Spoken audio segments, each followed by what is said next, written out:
নমস্কার বন্ধুরা, বিন্দাস পায়ের ভিলেজ ফুড চ্যানেলে আপনাদেরকে দেখার জন্য অসংখ্য ধন্যবাদ।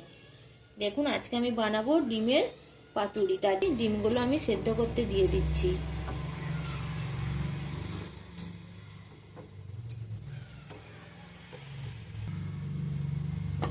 ডিমগুলো আমি 10 মিনিট সেদ্ধ করে নিচ্ছি। আমি এখানে একটা মিক্সির কৌটো নিয়েছি, ওর মধ্যে আমি দিয়ে দিচ্ছি 1 চামচ সাদা সর্ষে, আর দিয়ে দেবো একটু কালো সর্ষে, অল্প দিচ্ছি কালো সর্ষে। আর দিয়ে দিচ্ছি 1 চামচ পোস্ত। আপনারা চাইলে কাজু বাদামও দিতে পারেন, দিলে স্বাদটা আরও ভালো হয়। আমার কাজু বাদাম নেই, তাই আমি 3টে দিয়ে একটু মিক্সড করে নিচ্ছি। আমি মিক্সিতে ঘুরিয়ে নিয়েছি। এবার ওর মধ্যে দিয়ে দিচ্ছি 2টো কাঁচা লঙ্কা, আর দেবো সামান্য নুন, আর দেবো একটু জল দিয়ে আবারও এটিকে পেস্ট করে নেব। ডিম আমার সেদ্ধ হয়ে গেছে। এবার আমি ডিমগুলো এক এক করে তুলে নেব।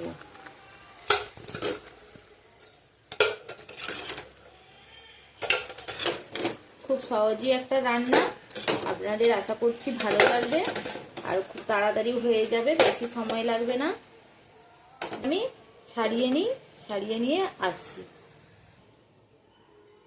দেখুন বন্ধুরা, আমি আবার প্যান বসিয়ে ওর মধ্যে তেল দিয়ে দিচ্ছি।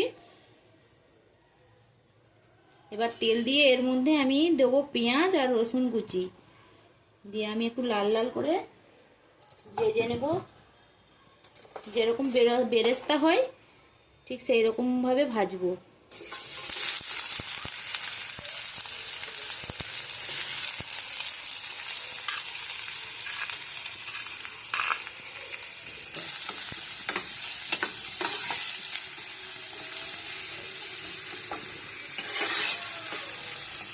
একটু সময় নিয়ে ভাজবো পেঁয়াজগুলো। যেরকম বিরিয়ানির বেরেস্তা হয় ঠিক সেই রকম ভাবেই ভাজবো পেঁয়াজগুলিকে। দেখুন, এর মধ্যে আমি দিয়ে দিচ্ছি সামান্য নুন। দেখুন, লাল করে আমার ভাজা হয়ে এসেছে। আর একটু ভেজে নেব, দিয়ে আমি এটিকে নামিয়ে রাখবো। দিয়ে একে একে ওই ডিমের সাথেই সমস্ত কিছু দিয়ে দেবো একটি কৌটোর মধ্যে। দেখুন, আমার বেরেস্তা কিন্তু কমপ্লিট হয়ে গেছে ভাজা। আমি এবার এটিকে নামিয়ে নিচ্ছি। দেখুন বন্ধুরা, আমি একটি কৌটো নিয়েছি। এবার এর মধ্যে এই বেরেস্তাগুলো তুলে দিচ্ছি। যে আমি পেঁয়াজ আর রসুনটা ভেজেছি সেটাই ওর মধ্যে দিয়ে দিচ্ছি।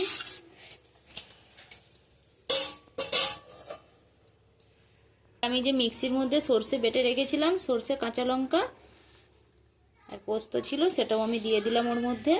এবার আমি ওর মধ্যে দিয়ে দেবো কিছুটা টক দই। টক দইটা একটু ফেটিয়ে নিয়ে ওর মধ্যে দিয়ে দেব। দেখুন, টক দই নিয়েছি, এটিকে ওর মধ্যে ফেটিয়ে দিয়ে দেব। এবার আমি টক দই দিয়ে দিচ্ছি সামান্য লঙ্কা গুঁড়ো একটুখানি দিচ্ছি, কারণ কাঁচা লঙ্কা দেওয়া ছিল ওর মধ্যে। দিচ্ছি কাশ্মীরি রেড চিলি পাউডার,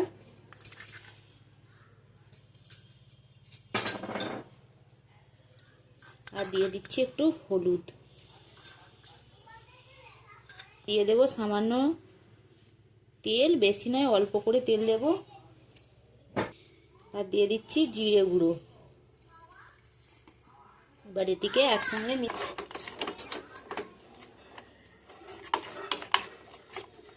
আপনারা তো ডিমের অনেক রকম রেসিপি বানান, এইভাবে একবার বানিয়ে দেখবেন, খুব সুন্দর লাগবে।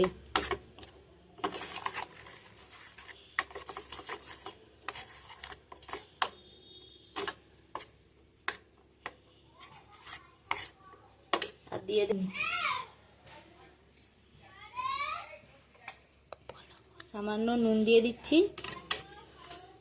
আপনারা টেস্ট করে আবার নুন দেবেন, নুন বেশি হয়ে গেলে ভালো লাগবে না, তাই জন্য পরে আপনারা ঢাকা খুলে আবার নুনটা একটু টেস্ট করে আপনারা দেবেন। ডিমটাকে আমি অর্ধেক করে ওর মধ্যে দিয়ে দেব। সব ডিমগুলোকেই ঠিক একইভাবে এইভাবে কেটে ওর মধ্যে দিয়ে দেব, যাতে মশলাটা পুরো ডিমের ভেতরেই চলে যায়।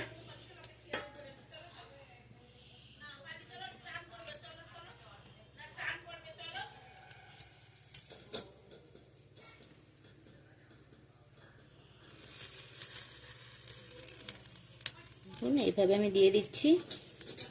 আর এর মধ্যে একটা গোটা ডিম দিয়ে দিচ্ছি, কারণ আমার ছেলে এরকম অর্ধেক ডিম পছন্দ করে না, তার জন্য আমি একটা গোটা ডিম দিয়ে দিচ্ছি ওর মধ্যে।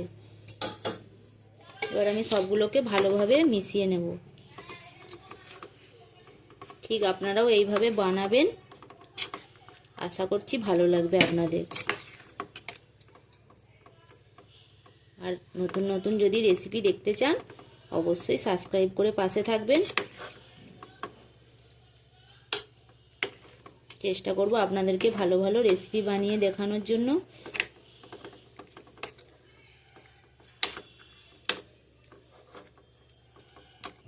দেখুন বন্ধুরা, আমি আবারও প্যান বসিয়ে ওর মধ্যে জল দিয়ে দিচ্ছি, কারণ এটা কৌটোর মধ্যে তো ভাপাতে হবে। তার জন্য আমি জল দিয়ে জলটি একটু ভাপ ওঠা পর্যন্ত, জলটা ততক্ষণ চাপা দিয়ে একটু ভাপটা ওঠা পর্যন্ত রেখে দিচ্ছি।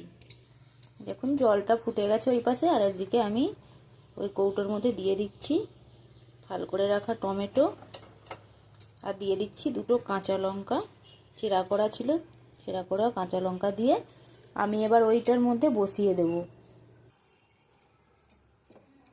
দেখুন ঢাকা খুলে দিচ্ছি। এবার আমি কৌটোকে ওই জলের মধ্যে কৌটোকে বসিয়ে দেব। এবার উপর থেকে চাপা দিয়ে দিচ্ছি। এবার 10 মিনিট আমি এইভাবে জোর কমিয়ে গ্যাসের দিকে ভালোভাবে একটু ভাপাতে দেব। তো 10 মিনিট হয়ে গেছে, এবার আমি এটাকে খুলে দেখব যে কীরকম হয়েছে। দেখুন বন্ধুরা, কত সুন্দর লোভনীয় দেখতে হয়েছে, কিন্তু খেতেও ঠিক ততটাই সুন্দর। দেখুন আমি এবার ওর মধ্যে দিয়ে দিচ্ছি ধনেপাতা কুচি।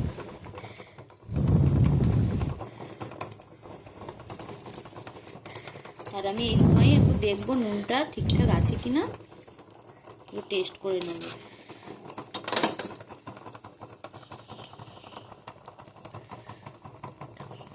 নুন আমার পারফেক্ট আছে, আপনারাও ঠিক স্বাদ বুঝে নুনটা দেবেন। এটা কিন্তু আমার রেডি হয়ে গেছে। এবার আমি গ্যাসটা বন্ধ করে রেখে দেব। আমার ডিমের পাতুরি কমপ্লিট। দেখুন আমি সার্ভ করে নিয়েছি, দেখতে কতটা সুন্দর লাগছে আপনারাই কমেন্টে বলুন। আর খেতেও ঠিক ততটাই সুন্দর হয় এই ডিমের পাতুরি। যদি ভালো লাগে অবশ্যই একটি শেয়ার করবেন, একটি কমেন্ট করবেন, আর সাবস্ক্রাইব করে পাশে থাকবেন। ধন্যবাদ।